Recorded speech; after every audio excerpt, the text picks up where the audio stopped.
I was really excited to look into writing a history of the Mary Tyler Moore Show when I was interviewing a lot of current female comedians, mostly Tina Fey and Julia Louis-Dreyfus. They all cite the Mary Tyler Moore Show as their inspiration, and I thought, you know, what was going on here that so many women now really looked up to this particular sitcom.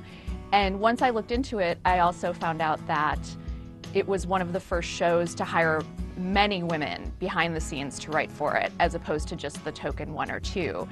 And that seemed to make all the difference, I think, and women of the time really responded to it and related to it and still look to it today for inspiration.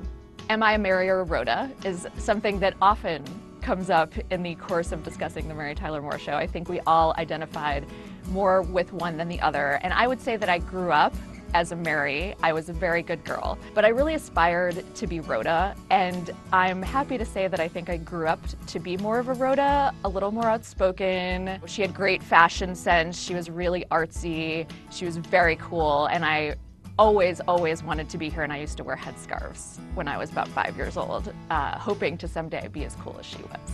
I believe that Mary Richards would not necessarily have called herself a feminist at the time that she was on the show, but I think that she learned a lot of lessons through what we saw on the show that probably would have led her to eventually identify as a feminist, and I like to believe that she would be out there somewhere right now, kind of rabble-rousing even in her latter years.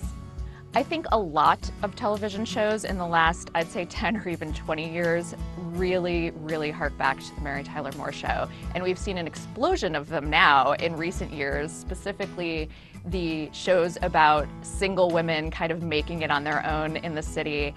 And everything from 30 Rock to now the Mindy Project, I think really reflects that.